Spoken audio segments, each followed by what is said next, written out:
Hashamarka fuudheeraa jaalatamtootaaf kabajamtoota hordoftoota chaanaalii kootii akkam jirtu nagaa jirtu nagaa kootii galata waaqayyoo bakka nagaa taatanii har'as viidiyoo haaraadhaan gara keessan dhufee jira akka jaalattan abdiin qaba jechuudha. Yeroo hundumaa jechuudha gaafii adda addaa na gaafatanii gaafii keessaniif deebisaa. Chaanaalii kanarratti jechuudha keessattuu shamarran biyya Arabaa jirtan iddoo garaa jirtan waa xiqqoo ishee irraa barattu subscribe gochuudhaan maatii ta'a akkasumas mallattoo bilbilaa gadhuudha. Yeroo hundumaa viidiyoon kun atattamaan akkasiin bira ga'u godhuu ni dandeessu har'as jechuudha. Gaafii kana ergan gaafatame guyyaa 3-4 ta'eera yaa'u gaafii isa dura gaafatame deebisaa tan ture dhiifama siin jedhee deebii keessiifan deebisa. Gaafiin ishee maal jedhaa jaalalleen kiyya Facebookidhaan wal barree baay'ee na jaalattiin jaaladha naan jedhaa koottu naan jedhaa ani immoo keessi kiyya namanu dhugaa na jaalate soba na jaalate hin beeku maal gochuun qaba jettee na gaafatte jechuudha. Kana wanta ani bicha deebisuu miti isinillee yaada keessan comment irratti barreessaa fi jaalallee qabdi waggaa tokkoon dura Facebookidhaan kan itti wal barte innis immoo gara biyyaatti kootu wajjiniin hojjennaa si ga'ee naan jedha. Ani immoo dhufuudhaaf yoo na jaalachuu baatee jedhee tashakkee jette. Shakkisuun maalirraa kan ka'e sababii qabda shakkuu keetiif jechuudha. Amma fakkeenyaaf namni tokko yeroo isin gara qulqulluudhaan yeroo hundumaa isinitti haasa'u namni tokko nama kamiyyuu hubachuu keessattuu nuti shamarran kennaa adda ta'e tokko qabna jechuudha. Namoota akkasumatti haasaa isaaniitirraa dubbii isaaniitirraa hubachuu ni dandeenya. Nama dhugaa nu jaallatu nama soba nu jaallatu nama akkasumaan qoosaa jiru adda baasnee beekuu ni dandeenya jechuudha. Yeroo tokko garuu shamarran nuti shamarran kan miidhamnu jechuudha. Nama tokko jaalanne shamarrin takka dhiira tokko jaalatte osuma beektu jechuudha. Dhabuun barbaadu ni jaalatti waan ta'eef garuu akka inni itti qoosaa jiru akka waan tokko ishee sobaa jiru wanta biraa akka inni godhaa jiru osuma beektu kan jiraattu jiran jechuudha. Akkuma waan hin argine yookiin hin dhageenyetti jechuudha. Kun jechuun maal jechuudha? Osuma beeknu ofii keenyaaf of gowwoomsaa jira jechuudha. Lala argitanii homaa jechuu miti yookiin immoo oduma shakkitu oduma sitti beekamu yookaan dhiistu ta'e jechuudha.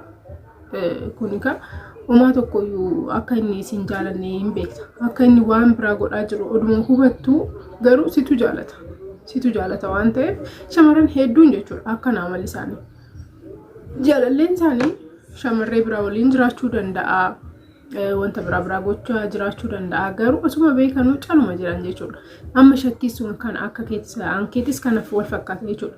Laan akka inni qoosaa jiru meebii afaaniif siin jechuu danda'a akkuma atuu jette mucaan kuni kan seeratti siin jaalanne yookaan immoo kan inni haasa'u onnee isaatirraa miti yoo ta'e jechuudha. Kana sitti haasa'aa jiru onnee isaatirraa yoo hin taane ammas akkasuma sitti fakkaata jechuudha. Si galee miti garuu ati namanne keessi kee argitee miti inni garuu koottu siin jechaa jira.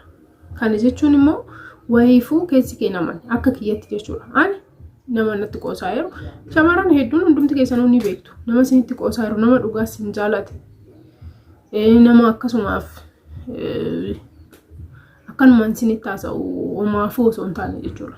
Adda baastanii haasa'uma isaatirraa dubbii isaatirraa adda baastanii beekuu ni dandeessu. Garuu yeroo tokko akkuma nanni isiniin jedhe dhiira tokko yoo jaalattan osuma beektanu akka inni isin jaalanne osuma beektu akka inni siif hin amanne osuma beektu kan itti seentan jira jechuudha. Amma kan keetillee kana wajjiniin baay'isee walitti dhiyaata baay'isee wal fakkaata jechuudha. Akka kiyyatti akka yaada kiyyatti isinillee koomentii irratti yaada keessan barreessa. Sababa qabda sababa sanaaf barreessi. Fakkeenyaaf haasaa isaatirraa kan kaate moo maal isaatirraa kan kaate si baay'ee si jaaladha koottu naan jedha wajjiniin jiraanna wajjiniin hojjenna naan jedha. Ani immoo waa biraatiif na barbaada jedheen yaada keessi kiyya ni shakkaa jette.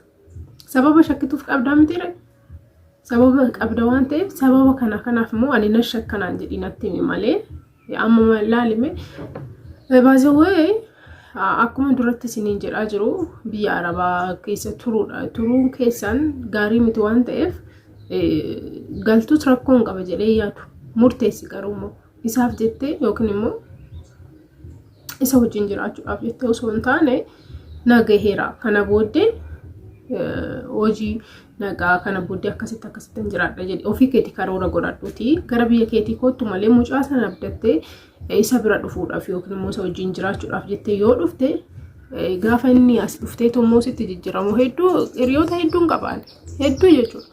dura kan jaalallee qaban sana booddee jaalalleen isaanii itti jijjiirame kan gaddanii lapheen isaanii cabe baay'een beeka. Kanaafuu lapheen keessan cabuun qabu. Isin galee miti yoo of danda'a waan hundumaan of danda'a. Namni tokko yeroo si yaamu keessattuu jechuudha dhiironni biyya kana keessa jiran kootu jedhee gaafa si waamu waan itti si jiraachisu qabaatee otoo hin taane waanuma qabdu san wajjiniin hojjettee akka jiraattuu fi yookiin immoo qarshii keessirraa barbaadetti. 100% garuu qarshii keessirraa barbaadetti jechuun barbaadu. Okay, biyya keessatti hojjechuun ni danda'ama, hojjechaa jiraachuu danda'a. Garuu immoo akkuma argitan jireenya Itoophiyaa keessattuu jechuudha. Nama baay'ee cimaa. Dhiironni baay'een immoo akka isaanii bakkee taphaatitti mana kubbaa ilaaluudhaan, televezyiiniidhaan kubbaa ilaaluudhaan, mana siinimaa, puuliitti yeroo isaanii kan gubantu irra caala waan ta'eef isin ofii keessanii yeroo namni tokko yaada akkas isin dhiyeessu ofii keessanii murteessaa malee ebeelu na waamee jira. Dhaqee wajjiniin jiraadha. Namni yaada dhiisan of keessaa balleessaa gataa isin jechuu barbaada. Innaa akkas isin jira. Hundumti keessan immoo koomentii irratti yaada mataa keessanii dhiyeessaa fi maybe kan akkasii namoota hedduudha baay'ee way ishee bichaa miti gaafii akkasii kan na gaafatu nama hedduutu gaafii na gaafatee beeka. So kana bichaa miti jechuudha. Si bichaa miti kan qunname taas gabbaa'ii wanta inni si taasa'urraa amala inni sitti argisiisurraa immoo gaafadhus afaaniin waliin taasoftuu miti misiidhaan bilbiltanii waliin haasa'uu dandeessu gaafadhu sababa maaliitiif akkasii waamaa jiru na jiraachisuu dandeessaa hojii akkamii yoo hojjenne hojiin jiraachuu dandeenya maal kan jedhu jechuudha. Hojii akkamii yoo hojjenne hojiin jiraachuu dandeenya maal kan jedhu sirriitti adda baafadhuutii ifa godhee akkasitti muuf atillee ifaan itti haasa'e jechuudha.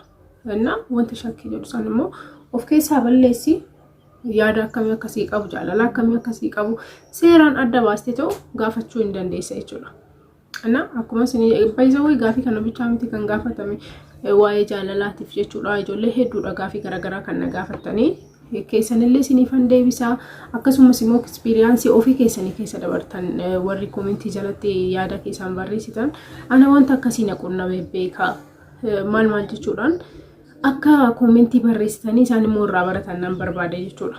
Anis yaada mataa kiyyaan nama tokkootiin dhiyeessa isinii galee miti isinillee yaada mataa keessanii kan nama tokko dhiyeessituu fi yaadni kun immoo walitti dhufee isheedhaaf barumsa ta'uu fi danda'a waan ta'eef waan tokko amma ta'e tokko irraa baratti waan ta'eef koomentii irratti yaada keessan barreessaa fi yeroo jalqabaatiif gara chaanaalii kanaatti kan dhuftan waa'ee jaalala wanta adda addaa wajjiniin barannaa subscribe gochuudhaan maatii ta'a akkasumas mallattoo bilbilaa gadtuqaati yeroo hundumaa viidiyoo natattamaan akkasiin bira ga'u godhuu ni dandeessu.